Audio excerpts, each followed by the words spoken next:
दोस्तों, हमारे धर्म ग्रंथों में इतनी खास बातें लिखी गई है कि हम उन्हें एक बार सही से पढ़ या समझ ले तो हमारा जीवन सभी दुखों और कष्टों से मुक्त हो जाएगा। इसी क्रम में हम आपके लिए एक खास प्रसंग लेकर आए हैं। दोस्तों, वीडियो शुरू करने से पहले आपसे अनुरोध है कि वीडियो पूरा जरूर देखें। आधा ज्ञान अंधकार की ओर ले जाता है। हम आपके लिए सनातन धर्म से जुड़े रहस्य लेकर आते हैं। तो दोस्तों, हमारे चैनल को सब्सक्राइब करें और सनातन धर्म का हिस्सा बने। चलिए वीडियो शुरू करते हैं। रावण के माता पिता का नाम कैकसी और विश्वाश्रवा था। रावण 10 मुख या दशानन के नाम से भी जाना जाता था। हिंदू पौराणिक कथाओं के अनुसार रावण राक्षसों का राजा था जिसके 10 सिर और 20 हाथ थे। रावण के 6 भाई और 2 बहनें थीं, जिनके नाम भगवान कुबेर, विभीषण, कुंभकर्ण, राजा कारा, राजा अहिरावण, कुंभिनी और शूर्पणखा था।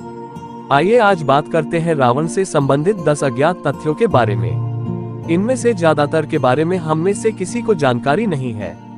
रामायण के अनुसार रावण ने भगवान राम के साथ लड़ाई कर अपना सब कुछ खो दिया था। ये लड़ाई इसलिए लड़ी गई थी क्योंकि रावण ने सीता का अपहरण कर लिया था। उनको वास्तुकला, शास्त्रों में ज्ञान और ज्योतिष की अच्छी तरह से जानकारी थी, इसलिए कहा जाता है कि उनके 10 सिर इसी कारण से थे।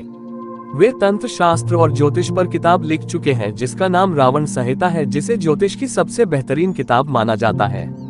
इस वजह से उनमें बहुत अधिक आत्मविश्वास और अहंकार आ गया था। इसी का परिणाम था कि भगवान राम ने उन्हें लड़ाई के दौरान मार डाला था। चलिए जानते हैं रावण से जुड़े रोचक तथ्यों के बारे में। 1. क्या आप जानते हैं कि रावण को ये नाम शिव से मिला था? ये तब हुआ जब रावण शिव को कैलाश से लंका में स्थानांतरित करना चाहता था, जिसके लिए उसने पर्वत उठा लिया था। लेकिन शिव ने पर्वत पर अपना पैर रख दिया और अपनी एक पैर की अंगुली से रावण की अंगुली कुचल दी। रावण दर्द से दहाड़ा, लेकिन वो शिव की शक्ति को जानता था, इसीलिए उसने शिव तांडव स्तोत्रम प्रदर्शन शुरू कर दिया।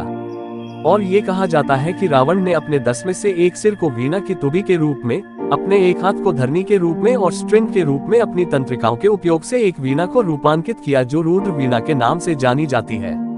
इससे शिव प्रभावित हो गए और उसे रावण नाम दिया, जिसका अर्थ होता है जो व्यक्ति जोर से दहाड़ता है। 2. यह आश्चर्यजनक बात है कि रावण ने राम के लिए एक यज्ञ का प्रदर्शन किया था और जब वह मर रहा था तब उसने लक्ष्मण को बहुमूल्य ज्ञान प्रदान किया था। रामायण के अनुसार ये कहा जाता है कि राम की सेना को लंका जाने के लिए पुल का निर्माण करना था, जिसके लिए शिव का आशीर्वाद चाहिए था। इसके लिए उन्होंने यज्ञ की स्थापना की और उस समय की सबसे बड़ी सच्चाई यह है कि रावण पूरी दुनिया में शिव का सबसे बड़ा भक्त था और वह आधा ब्राह्मण भी था, इसीलिए यज्ञ को स्थापित करने के लिए वह सबसे उचित व्यक्ति था। रावण ने यज्ञ का प्रदर्शन किया और राम को अपना आशीर्वाद दिया। इसके अलावा हम सब जानते हैं कि रावण अभी तक के सबसे विद्वान व्यक्ति रहे हैं। इसलिए जब रावण मर रहा था तो राम ने लक्ष्मण को शासन कला और कूटनीति में महत्वपूर्ण सबक सीखने के लिए रावण के बगल में बैठने को कहा था। 3. पुष्पक विमान एक ऐसा हवाई जहाज था जिसे केवल कुछ ही लोग नियंत्रित कर सकते थे और रावण ने अपने दम पर इसे नियंत्रित करना सीख लिया था। रावण के पास इस तरह के कई हवाई जहाज थे और उन्हें उतारने के लिए हवाई अड्डे भी थे। महियांगना में वैरागन टोटा और गुरुलुपोथा, होटन मैदानों में थतुपोल कांत, कुरुनेगाला में वारियापोला। कुछ ऐसे जगहें हैं लंका में जिन्हें आज भी हवाई अड्डे के रूप में देखा जाता है, जिसे रावण ने उपयोग किया था। इसके अलावा रावण एक असाधारण वीणा वादक भी था और ऐसा माना जाता है कि उनको संगीत में गहरी रुचि थी। 4. रावण एक असीम गति का आदमी था।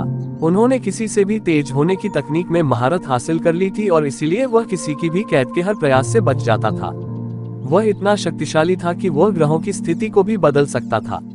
अपने बेटे मेघनाद के जन्म के दौरान रावण ने सभी ग्रहों को अपने बेटे के 11वें घर में रहने का निर्देश दिया था, परंतु शनि या शनि ग्रह ने ऐसा करने से इनकार कर दिया और वे 12वें घर में स्थापित रहे। शनि देव के इस व्यवहार के कारण रावण ने उन्हें गिरफ्तार कर कारावास में डाल दिया था। 5. क्या आप जानते हैं कि कुंभकर्ण और रावण विष्णु के द्वार रक्षक द्वारपाल के अवतार थे? जय और विजय भगवान विष्णु के स्वर्गीय निवास वैकुंठ के द्वार रक्षक द्वारपाल थे। एक बार भगवान ब्रह्मा के 4 कुमार भगवान विष्णु से वैकुंठ मिलने गए। इन चारों कुमारों ने ब्रह्मचर्य कुंवारापन का पथ चुना और अपने दिव्य पिता से अनुरोध किया कि वह उनको सदा 5 वर्ष के रहने का वरदान प्रदान करे। ये सोचकर कि वह शरारती बच्चे हैं, जय और विजय ने उन्हें वैकुंठ के भीतर जाने से यह कहकर रोक दिया कि विष्णु अभी आराम कर रहे हैं और इसलिए इस वक्त नहीं मिल सकते। इससे नाराज कुमारों ने उनसे कहा कि विष्णु भगवान हमेशा अपने भक्तों के लिए उपलब्ध रहते हैं, चाहे वह किसी भी समय उन्हें बुलाएं। फिर उन्होंने जय और विजय को श्राप दिया कि वह अपने भगवान से अलग हो जाएंगे। जब उन्होंने माफी मांगी तब कुमारों ने कहा कि या तो वह 7 जन्मों तक धरती पर विष्णु के अवतार के सहयोगी दलों के रूप में रहें या फिर 3 जन्म उनके दुश्मन के रूप में व्यतीत कर सकते हैं। उन्होंने बाद वाला विकल्प चुना। उन 3 जन्मों में से एक जन्म में वह रावण और कुंभकर्ण के रूप में आए। 6. हम जानते हैं कि रावण ने सीता का अपहरण किया। अजीब और आश्चर्यजनक बात यह है कि रामायण जैन मूलपाठ के अनुसार रावण सीता का पिता था और जातिवाद के विरुद्ध भी था। दोनों राम और रावण जैनियों के भक्त थे। रावण जादुई शक्तियों का विद्याधर राजा था। इसके अलावा जैनियों के विचार के अनुसार यह भी कहा जाता है कि रावण को राम ने नहीं अपितु लक्ष्मण ने मारा था। ये घटनाएं 20वें तीर्थंकर मुनि सुव्रत के समय की कही जाती है।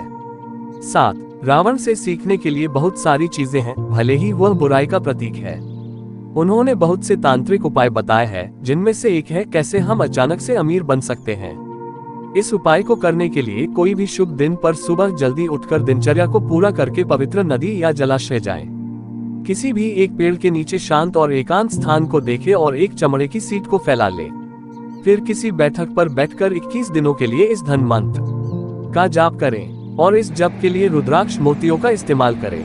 8. क्या आप रावण की मौत के पीछे की कहानी को जानते हैं? अनन्य रघुवंश में एक निरपेक्ष प्रतापी राजा था। रावण जब पूरे संसार पर कब्जा करने के लिए निकले तब अनन्य से मिले और उनके बीच घमासान युद्ध हुआ। राजा अनन्य उस युद्ध में अपनी जान गंवा बैठे, परंतु मरने से पहले उन्होंने रावण को श्राप दिया कि उसको मारने वाला अनन्य के वंश की पीढ़ी में से कोई होगा। बाद में भगवान राम ने अनन्य के वंश में जन्म लेकर रावण का वध किया। 9. अजीब परंतु आश्चर्यजनक बात यह है कि रावण को महसूस होने लगा था कि उसकी बसाई हुई दुनिया का अंत होने वाला है। वह अपनी किस्मत जानता था कि उसकी मौत विष्णु के अवतार से होगी और इससे मोक्ष प्राप्त होगा और राक्षस की योनि से मुक्ति मिलेगी। 10. रावण के 10 सिरों के पीछे की कहानी जो कि बहुत अद्भुत है। रामायण के कुछ संस्करणों के अनुसार रावण के 10 सिर थे ही नहीं, बल्कि ऐसा प्रतीत होता था जो रावण की मां ने रावण को 9 मोतियों के हार के रूप में दिया था। इससे किसी भी देखने वाले को एक ऑप्टिकल भ्रम पैदा हो जाता था। और कुछ अन्य संस्करणों में ये कहा गया है कि शिव को खुश करने के लिए रावण ने अपने सिर के टुकड़े कर दिए थे। इतनी भक्ति देखकर शिव ने हर एक टुकड़े को एक नए सिर में पिरो दिया। उसके 10 सर थे काम, हवस, क्रोध, गुस्सा, मोह, भ्रम, लोभ, लालच, मादा, गौरव, विद्वेष, ईर्ष्या, मानस, मन, बुद्धि, ज्ञान, चित्त, इच्छापत्र और अहंकार। ये सब 10 सिर बनाते हैं और इसलिए रावण के पास ये सब गुण थे।